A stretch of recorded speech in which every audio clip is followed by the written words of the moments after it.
ইকু বানান, পর্যাপ্ত পরিমাণ ইকু হবে। ইকু বানান। এই মাইক ঠিক করো।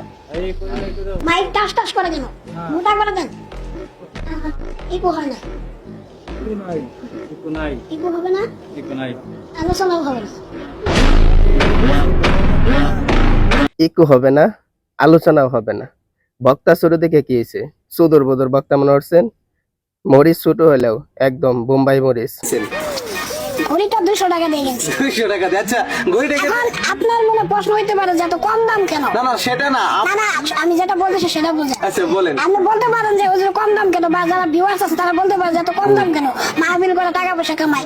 আসলে ব্র্যান্ডের জিনিস আমি ব্যবহার করি না, কারণ আমি নিজে একটা ব্র্যান্ড। কি মনে করছেন হুজুরের সামনে ব্যান্ডের জিনিসের কোনো খাওয়া নাই?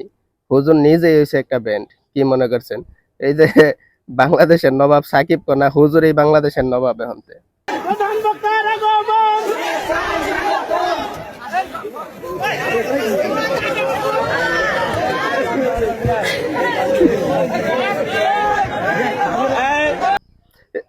এটা হচ্ছে মাহফিল, এই সার্কাসের মঞ্চ না। এটা তো বাইরে এই সার্কাসের মঞ্চের মতো বানায় আছে বর্তমানে মাহফিলটারে। এই 32 ইঞ্চি এটাই হচ্ছে তার যোগ্যতা, অন্য কোনো কিছু এলেম কালামের দরকার নেই। 32 ইঞ্চি এটাই তার যোগ্যতা। চিক্কার মিক্কার মাইরিয়া ইকু মিকু মাইরিয়া ভাইরাল হয়ে দেবো। এরাই বর্তমানের বক্তা। আমাদের সেই ভাইরাল বক্তা যে প্রচুর ব্যস্ত থাকে সারাদিন, কম্পিউটার চ্যানেল মিডিয়া এগুলো নিয়ে একটু ব্যস্ততার মাঝে দিন কাটে। আসসালামু আলাইকুম, কেমন আছেন হুজুর? তো ব্যস্ততার মাঝে মনে দিন কাটছে না? এই আমাদের ভাইরাল বক্তা কারি আইমান আল জাওয়ারি, উনি কাজ নিয়ে ব্যস্ত। অন্যের কাম হরে একবারে ফেসবুকে ঢুকিয়া ঢুকিয়া হ্যাঁ কি হরে কেটা জানে। বিয়ে শাদী করেছেন এখনো? না না না, বিয়ে শাদী এখনো করি নাই। আমরা কি মেয়েটে দেখবো? ইনশাআল্লাহ দেখেন। মানে কেমন মেয়ে দেখবেন? টিকটক আলা মেয়ে নাকি? আস্তাগফিরুল্লাহ। এখন তো টিকটক চলতো না, হ্যাঁ নিজে টিকটক করতে পারবো, নিজে টিকটকের মধ্যে ভিডিও ছাড়তেছে, কিন্তু আগার হুজুর হেই বাস।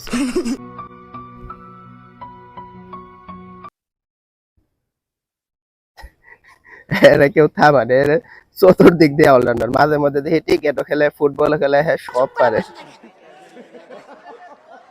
আর টাকা দিলে টপ করে দিয়ে দেন। টাকার কথা শুনলে হুজুরে হ্যাঁ যাতে মাথা লইলো তাহলে ঠিক আছে, ডিমান্ড কিন্তু ভালো আছে তার। এরকম একটা মাহফিল করিয়া টাকা টুকা কামাই করিয়া দেখেন জনগণের কোনো উপকার নাই, কিন্তু কারি আইমান আল জাওহারি। আচ্ছা, অনেক কঠিন নাম, যেটা যারা আরবি পড়েছে তাদের জন্য হয়তো বা বলতে সহজ হবে, আমাদের দাঁতও ভেঙে দিতে পারে। হলো আইমান। আইমান, ওকে। আর সংক্ষেপে বর্তমানে সবাই কি নামে চিনি? এই নামে চেনে, আইমান নামে চেনে।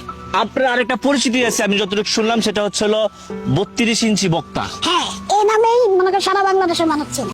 এরা 32 ইঞ্চি বক্তা বললে আগে চিনতো, এখন 32 ইঞ্চি বক্তা বললে এরা আর চিনে না। এরা এখন ইকু হুজুর কই সবাই চিনে বলে, কিন্তু পর্যাপ্ত ইকু আছে, এ নিয়ে কোনো সমস্যা নাই।